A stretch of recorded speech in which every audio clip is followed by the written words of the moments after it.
Hello, welcome to our channel. Hello? Today, I'm going to start by asking you something that might sound very familiar. Why can't you ever seem to relax? Even when everything is going well, if your mind is still on high alert, there's definitely a reason for it. Yes. So why doesn't our brain switch off its alarm mode even when there's no danger? Well, that's likely a learned behavior for our brain. Now, generally, when I observe people, this is what I see. Especially if they've developed a belief like, if I relax, I'll fall behind or I won't be able to perform well. I mean, these kinds of beliefs, we can learn them from our environment. We can also learn them through exposure, indirectly. I mean, we can also learn them indirectly, but ultimately the brain adapts to this. And at the point where it starts to think that relaxing is a bad thing, we generally start to become tense anyway. So, to put it simply, I can say this. It's a learned behavior. Generally, it can either be a learned behavior from our childhood, or it's something we've learned because of the environment we're in. For example, I don't know, perfectionists, people who have an obsession with perfectionism, they can't relax. Why is that? Because when they relax, they'll start to care less about things. For us to do something perfectly, what do we need to do? We need to care about it a lot, right? Consequently, this creates tension. If we explain it from a neuropsychological perspective, when we generally enter a state of tension, you should know that our amygdala is being triggered. And you know what happens when the amygdala is triggered, meaning our neocortex can no longer cope with the anxiety and the amygdala has taken over. So this shows us that we are more tense than we should be, more than we can manage.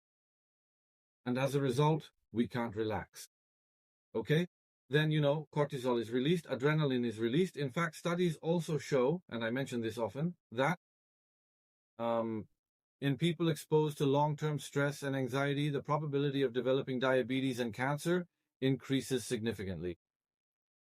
Because in these kinds of tense situations, the body even suppresses the energy it spends on the immune system to put the body into a protective state. Yes, let's pay attention to these things. So where does this state of always being on alert begin? Is it past traumas or is it stress that slowly builds up? Exactly, yes. I mean, it's both. As I touched upon a moment ago, I mean, the probability of it being from a single trauma is lower nowadays in a general state of tension. For example, I look at the people around us now. Look at the most common one, okay? Do you know what one thing that makes us nervous is? Thought and belief. I need to catch up on something. I mustn't be late. Life is very busy here. It's like, I have to catch this. So, for example, what do your peers like the most? You observe too. I have to get started in life as soon as possible and do something. Men have this a lot, that is, as far as I observed. Now, let me ask you a simple question. Let me also ask our viewers, to be successful in life, is it necessary to be nervous to jump into life as soon as possible? I think absolutely not. Yes. So we just need to make a plan and act correctly. Is it okay?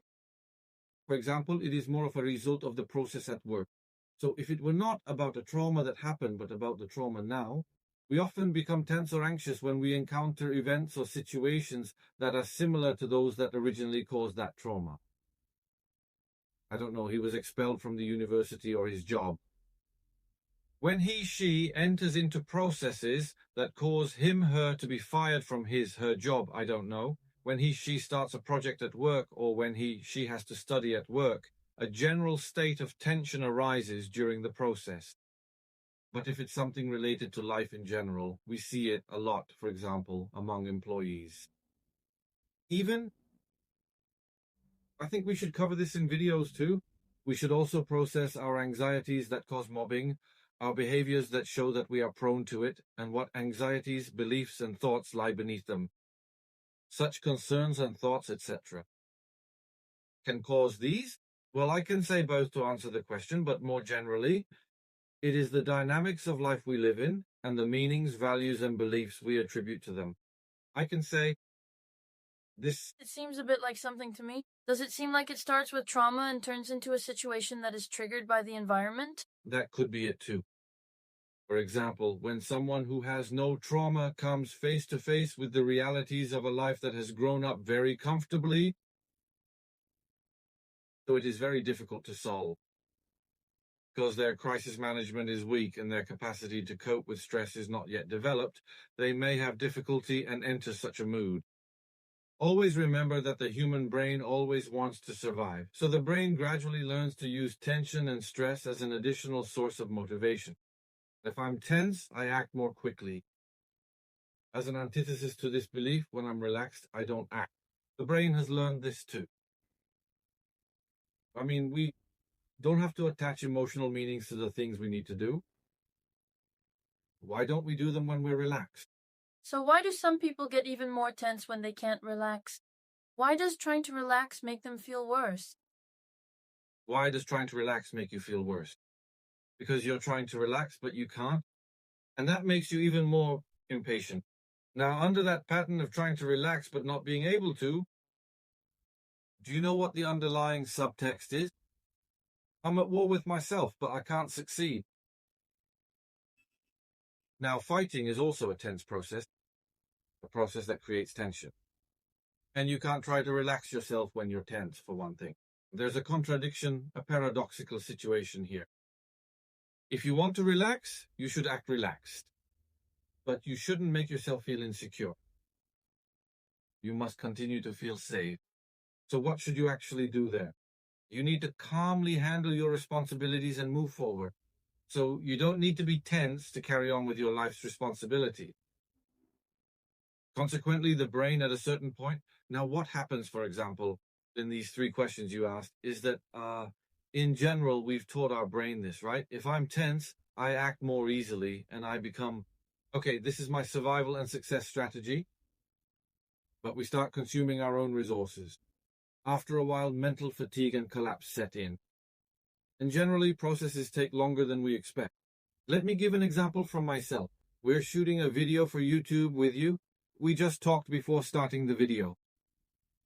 Seeing the path and walking the path are not the same thing. If we set out with tension, our patience runs out. Because what we get in return for the price we pay usually doesn't satisfy us. Because in parallel, there's also this. We develop a judgment, a belief. We set a goal like, if I act tense and fast, if I'm a perfectionist, I'll reach my goal in this much time. But it doesn't work out that way. We can't control all the dynamics. We will learn, we will learn, we will learn. And we will shape our lives accordingly. Now, when you're tense, your ability to adapt is also greatly diminished. Consequently, you have to enter a new battle. Now, this has come up too. Isn't this going to end? When will I ever find peace? Well, you can't find it when you're tense. So that's why the more they try to relax, the less they can. So naturally, they get even more tense. We need to change our perspective on the matter a bit, right? So, last question. What should we do? Of course. I've already given small clues within the questions you asked. But if we were to summarize, take a look at yourselves.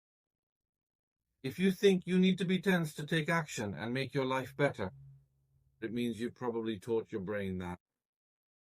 First, we need to change this belief and this value judgment within ourselves. We'll start from there. Beliefs and the way we talk to ourselves, our inner monologue, our subconscious beliefs and values greatly affect our behaviors, even our body language at the micro-expression level. You need to discover this first. You can still move your life in a good direction even when you're relaxed, that is, when you feel safe. For example, how will we do this? Actually, the most important thing here is balance. Well, we go through challenging processes. As a therapist, I encounter very traumatic cases. When I enter sessions, there's inevitably a tremendous seriousness. Sometimes people are sobbing in front of me, but I have to manage the process. I have to control my emotions as much as possible, but when the session is over, in order not to carry on the tension the session gave me, there are things I've taught myself, for example. I try to end that session in a satisfying way for myself. Yes, the client might talk about very bad things about themselves and sob during the session, but if they leave here with a renewed sense of hope and optimism at the end of the session, then the time I have until the next session truly becomes my own personal moment of relaxation and peace, allowing me to unwind and recharge. For example, what do I do? Well, we have a terrace. I go up there. We have cats here. We spend time with them. I listen to music. If the weather is sunny, I enjoy it, and so on. I mean, the important thing is to be able to establish balance in our lives. But I see that people do this. A perfect family life, a perfect home. For example, the economists also explain this from this perspective. To make that house perfect, you do a lot of shopping. Then you become a slave to the house you're trying to make perfect. You spend a ton of money, you go into debt. Then your anxiety at work increases even more. Well, you have debts, you need to pay them. Is this really the price you have to pay to create a perfect home life? Look, what has anxiety and tension done to you? What situation has it put you in? I mean, while trying to relax, you found yourself in an even more tense situation. I mean, you need to pay attention to these things, be balanced, and be patient. You need to learn to manage processes correctly. I can observe that the quality of life for people who start doing these things increases significantly. In fact, I also observe this in my current clients. We get good feedback from them. For example, even during periods when they have to work very intensively. Last week, a client of mine gave me this kind of feedback. They used to get very tense. They would cry, whenever they had the chance, or, I don't know, psychosomatic symptoms would appear. Headaches, stomach aches, numbness in the arms and legs, things like that. Now, they're quite relaxed, and they feel their quality of life has increased a lot. So, in summary, what are we going to do? We will define the processes correctly.